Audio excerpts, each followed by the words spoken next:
नमस्कार मंडळी, आज मी ज्ञानेश्वरी या पवित्र ग्रंथामधील अध्याय 5वा ओवी क्रमांक 1 ते 30 यांचे पठण करणार आहे. अध्याय 5वा योग गर्भयोग. श्री गणेशाय नमः. ओवी क्रमांक 1. मग पार्थू श्रीकृष्णा ते म्हणे, हा होय हे कैसे तुमचे बोलणे, एक होय तरी अंतःकरण के विचारू ये.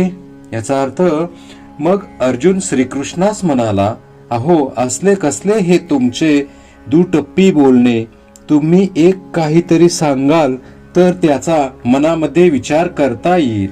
ओवी क्रमांक 2.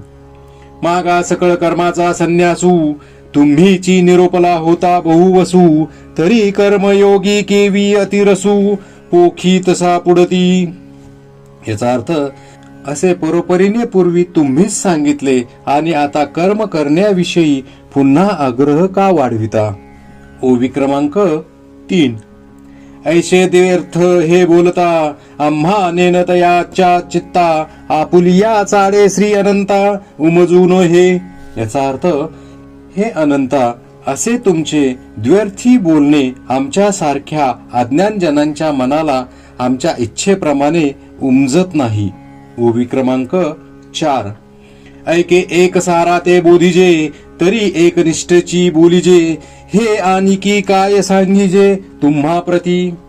याचा अर्थ, हे पहा देवा, एक तत्वाचा बोध करणे असेल तर एकच मार्ग सांगावा, हे दुसऱ्यांनी का आपल्याला सांगावयास पाहिजे. ओवी क्रमांक 5. तरी याची लागी तुमते, म्या राऊळासी विनविले होते, जे हा परमार्थू ध्वनिते न बोलावा.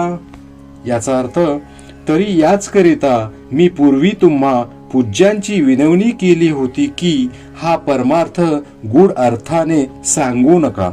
ओवी क्रमांक 6. परी मागील असो देवा, आता प्रस्तुती उकलू देखावा, सांगे दोही माझी बरवा, मार्गू कवनू.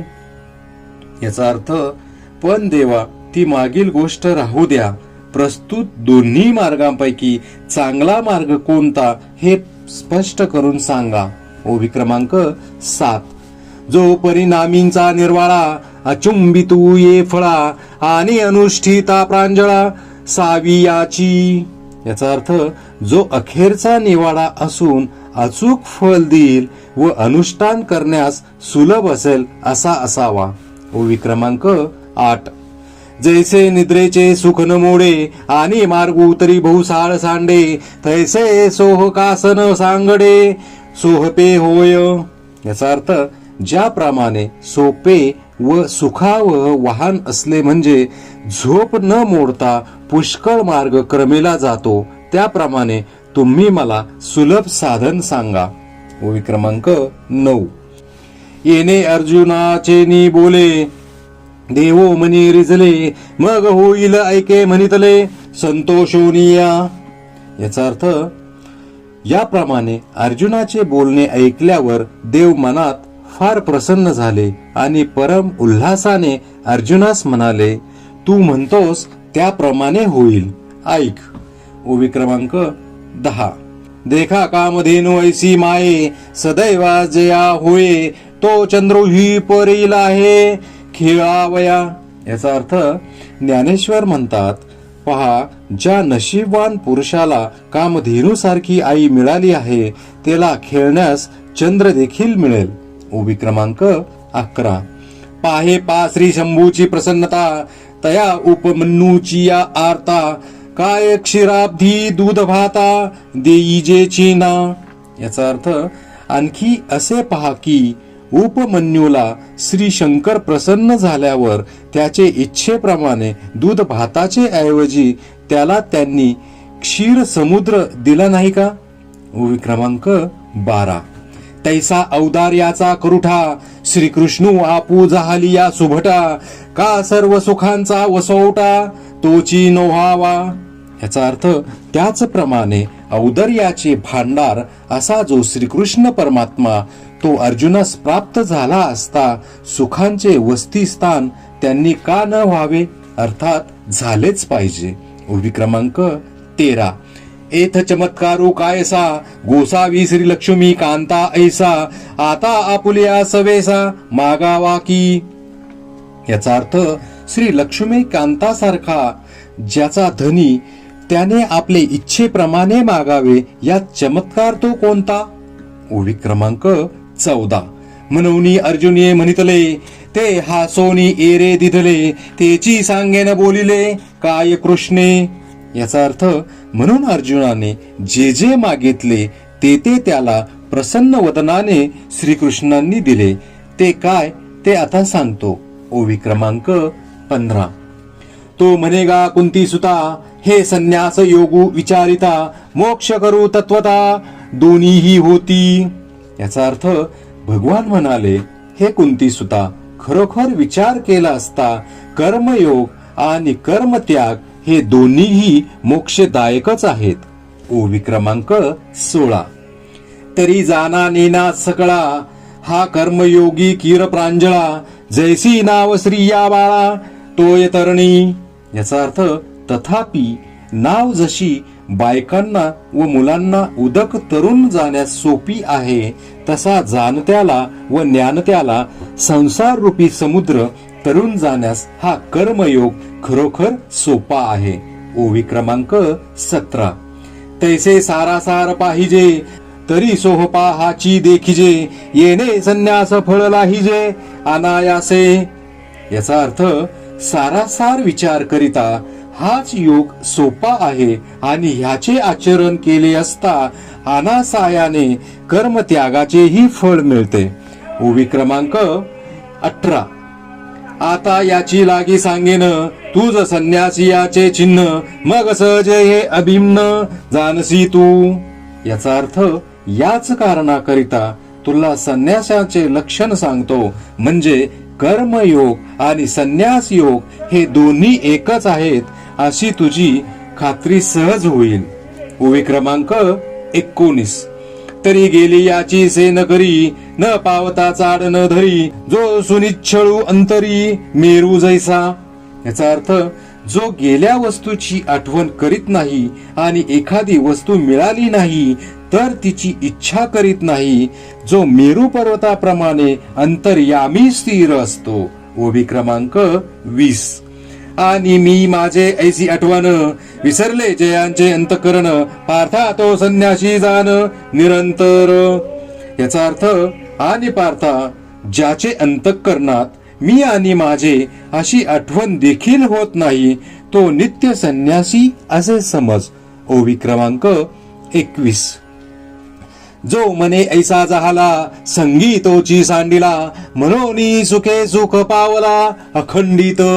याचा अर्थ ज्याच्या मनाची अशी स्थिती झाली आहे आणि विषयेच्छा सोडून गेल्यामुळे जो निस्संग झाला आहे त्यालाच अखंड सुखाची प्राप्ती होते. ओवी क्रमांक 22. आता गृहाधिक आघवे ते काही न लगे ते जावे जे घेते झाले स्वभावे निसंगू म्हणूनी. याचा अर्थ अशा मनुष्याला घरदार वगैरे काही एक सोडावे लागत नाही, कारण ह्यांचा माझा काही एक संबंध नाही असे त्याच्या मनाने स्वभावताच घेतलेले असते. ओवी क्रमांक 23. देखे अग्नी विजोनी जाये मग जे राखोंडी केवळू होये तै ते कापुसे गिवसुये जियापरी. याचा अर्थ विस्तव विझाल्यावर मग त्याची झालेली नुसती राग जशी पिंजलेल्या कापसात ठेवता येते. ओवी क्रमांक 24. तैसा असतेनी उपाधी ना कळीजे तो कर्मबंधी जयाची बुद्धी संकल्पू नाही. याचा अर्थ त्याचप्रमाणे त्याच्या बुद्धीत मी करता आहे इत्यादी अभिमान नसतो तो शरीरेंद्रियादी उपाधी असताही कर्मबंधनात सापडत नाही. ओवी क्रमांक 25. म्हणून कल्पना जै सांडे तैची गा संन्यास उघडे ये कारणे दोन्ही सांगडे संन्यास योगू. याचा अर्थ म्हणून जेव्हा मनातील मी व माझे या भावना नाहीशा होतात तेव्हाच संन्यास घडतो आणि ह्याच कारणामुळे कर्मत्याग आणि कर्मयोग हे दोन्ही सारखे आहेत. ओवी क्रमांक 26. एरवी तरी पार्था जे मूर्ख होती सर्वथा, ते सांख्य योगू संस्था जाणती केवी. याचा अर्थ, याशिवाय पार्था जे सर्वस्वी अज्ञानी आहेत त्यांना ज्ञानयोग व कर्मयोग याची व्यवस्था कशी समजेल. ओवी क्रमांक 27. सहजे ते अज्ञान मनोनी म्हणते ते भिन्न, एरवी दीपा प्रतिकाई अनान प्रकाशू आहाती.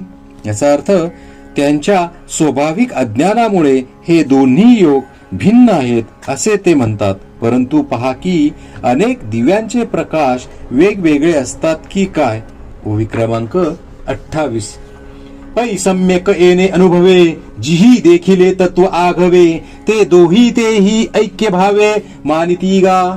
याचा अर्थ, तथापि ज्यांनी सम्यक ज्ञानांनी परब्रह्मरूपाचे तत्व जाणले आहे ते हे दोन्ही योग एकच आहेत असे मानतात. ओवी क्रमांक 29. आणि साक्षी जे पाविजे तेची योगी गमिजे, म्हणून ऐक्य दोही ते सहजे या परी.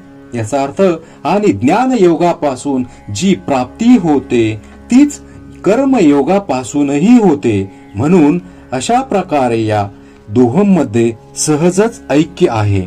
ओवी क्रमांक 30. देखे आकाशा आणि अवकाशा, भेदू नाही जैसा, तैसे ऐक्य योग संन्यासा ओळखे जो. याचा अर्थ, हे पहा, आकाश आणि पोकळी यात जसा भेद नाही तसा ज्ञानयोग आणि कर्मयोग यात भेद नाही हे जो जाणतो. श्री संत ज्ञानेश्वर महाराज की जय.